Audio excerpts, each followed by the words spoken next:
mentioned sustainable development goals. Oh yeah, I did. United Nations. Yeah. That's a 2030 project. Yeah. Yes. So how's the future looking like for the youth? Could you please share for us? Okay, so that's interesting. You know, like a lot of students come and say, listen, I've gotten my degree, but I'm not finding work. Right. Or I get to an interview. Okay. And they're expecting 10 years of experience and I have nothing. Right. So how do I answer what is happening? Right. Yeah. So I think there needs to be, especially amongst us who are university students, okay, an understanding that the times have changed. Ooh. And so it's no longer about your intellect. You know, yes, intellect has gotten you to varsity and intellect gets you that piece of paper and you graduate. Right. But intellect is not going to get you the job. Wow. Why? Because, I mean, you know, intellect is now artificial. You know, when we talk about artificial intelligence, you can, you know, whatever you've studied, you can ask ChatGPT and it will replicate the same thing. And so the idea is that you need to move from trying to keep selling your intellect to other key skills that the job market is starting to look for. Okay. And I've realized that it's a shift. It's becoming a shift from, it's no longer about wanting people who are highly analytical, who have this ability to read trends and everything like that, because I mean, AI can do that. Wow. And so the idea is, the future is really, in my perspective, looking for individuals who can function extremely well in high levels of uncertainty. Sure. So that is what I think is what is being required from our students, and unfortunately our students don't have that capability yet. And so the idea is that through entrepreneurship you can start exposing yourself to that. So the future of work is looking for really people who showcase high levels of resilience, high levels of grit. I think that the core of what I'm saying is that we're moving from IQ, intellect, to what we call adversity or adaptability quadrant, AQ. And that is really, what do you have an ability to, when faced with terror, when faced with really difficult times, do you choose to crawl under a table and cry, or do you choose to persevere? Sure. Because that's what businesses are faced with. They're faced with constant high levels of uncertainty. I mean, we talk about the VUCA world. I'm sure you know about it. You know, I hope to know about it after Nkosana, how do you not know about that? We talk about it all the time. I have to look up it. Yeah, well, the VUCA world is exactly that. Okay. A world that is volatile, uncertain, highly complex, and what is the A? I think extremely ambiguous. Okay. And so if we're going to be going into a world that is like that, you need to start developing the skills to allow you to function efficiently and effectively in that environment. Sure. And so you need to start developing those kind of skills. So we have a chief executive officer. Oh, yeah, CEOs. Yes. Yeah? We have entrepreneurs. Oh, yeah? Is there a difference? Yeah. And going into the future, what are we looking for more? Are we looking for a CEO or are we looking for an entrepreneur? So we're walking around using the name businessman in French and we're thinking it's something amazing. So I think it's always important to understand the core meaning of a word before you start throwing it around. Okay. So what is needed more, an entrepreneur or a CEO? I mean, I've just explained that an entrepreneur is a businessman, so we need more of that because we need more employment. But CEO is always funny, you know, because people come and they're like, I'm the CEO of something, you know. And it's like, okay, what are you the chief executive officer of? Like, to be a chief executive officer in my head, you need to, how many people are you managing? How many processes? I mean, the core of it is about, the core of the role in my head is that you're paid to manage risk. Okay. That the responsibility of what happens in an organization is on your hands. You're not paid to be doing the work and to be getting your hands dirty. Right. You are responsible for that risk. You are being held accountable if anything goes wrong. Okay. So if you're busy being the one that's getting your hands dirty and you're doing all the work and then you're calling yourself a CEO, it doesn't matter. It's also fine, but just Yeah, let's get our hands dirty first before we focus on the title. The title, yeah. Yeah, I think it's more of a title than it is about the actual getting the work done. Okay. Well, amongst the entrepreneurs that I've met, it's always like, hi, before you call yourself CEO, let's try to get that first 1,000 rand first, or let's try to get some kind of profitability. Let's try to. Are you meeting a need? Do you have a customer base? Do you have a market? Let's focus on building the enterprise over having a title. Doc, I'd like to take you back into the classroom, okay? It was this morning. This morning, right? Okay, so hypothetically speaking, imagine a student walked up to you. Okay, they woke up a lot. Yes.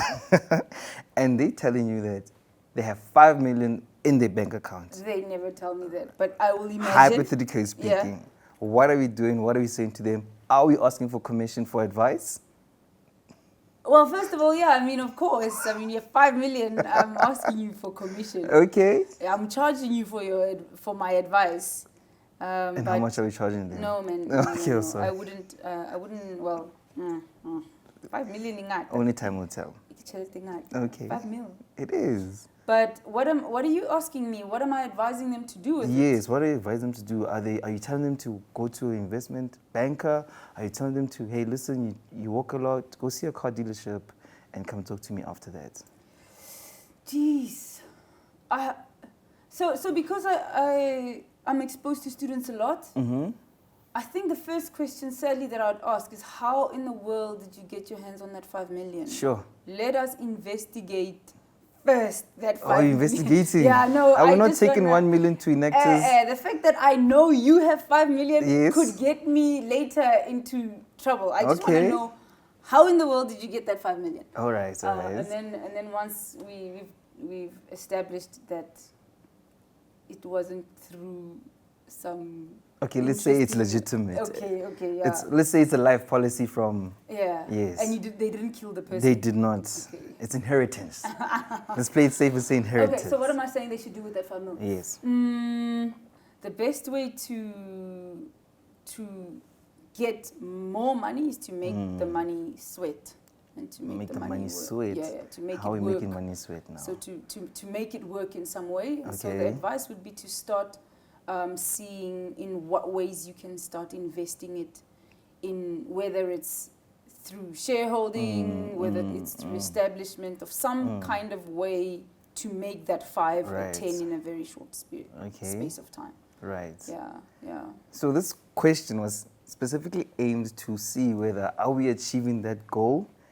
Are students safe enough to walk up to a lecturer and ask them about advice in terms of entrepreneurship? Are we restoring that relationship when it comes to education and entrepreneurship? Oh, okay. So that's the whole point of the question, to show that having a degree is actually useful when you have a business. Yeah, so maybe if I can share a personal story of mine. Right. I grew up in an entrepreneurial family, where entrepreneurship is believed to be a family right, a family talent, a thing that we just exactly that. Wow! So you can imagine when I tell my grandparents and my parents that I want to study entrepreneurship, what that was like for them. It was like taboo. Hey, banna. Hey.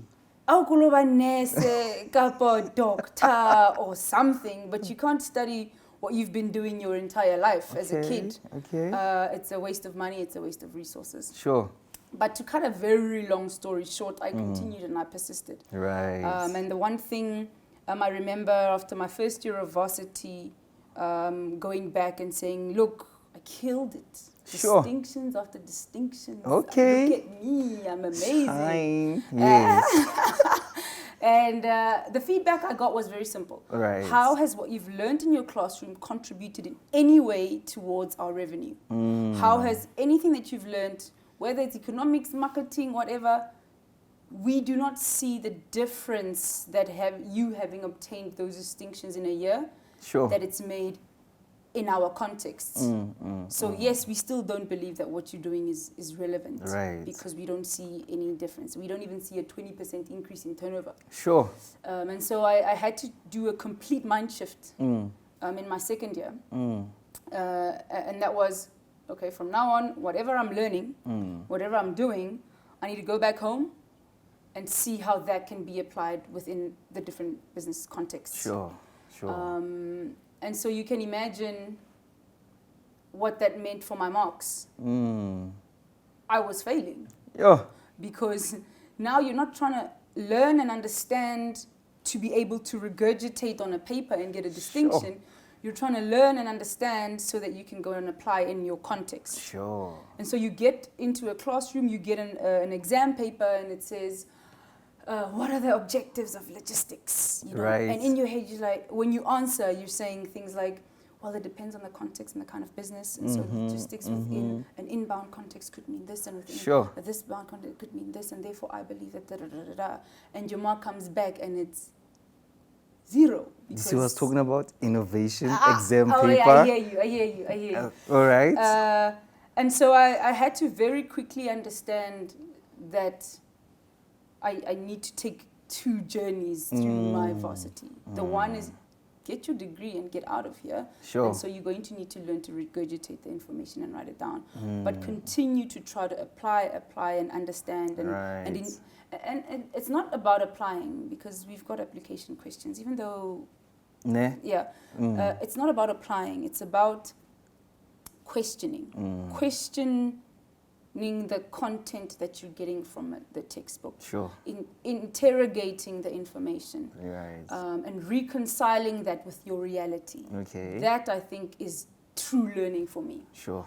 But to cut a very long story short, and again, I've said that before. Right. It is a long story. Yeah. Come on. Okay, we're working on it.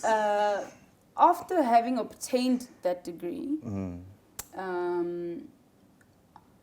I could tell, and I think my parents admitted, that having had that degree, I was able to make 3-4 times as much impact in the space of 3 years that someone who's been in the business for 10-20 years wouldn't have been able to make.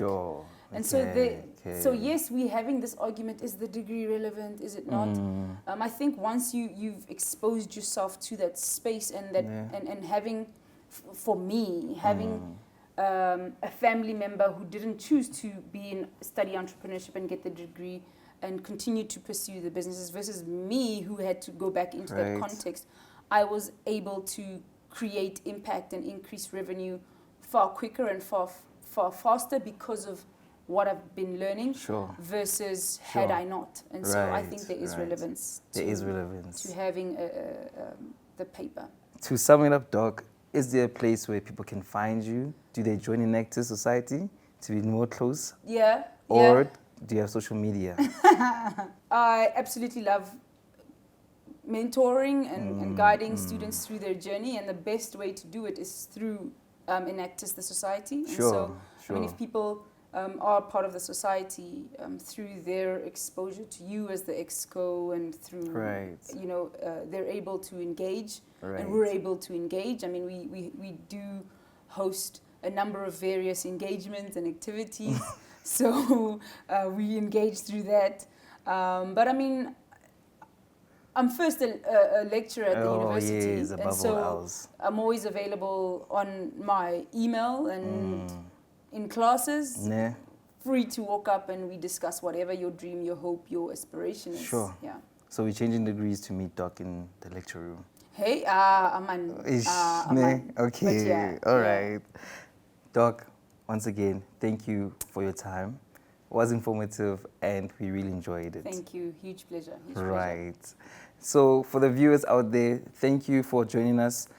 Please like and subscribe to our YouTube channel, and please share with those around you.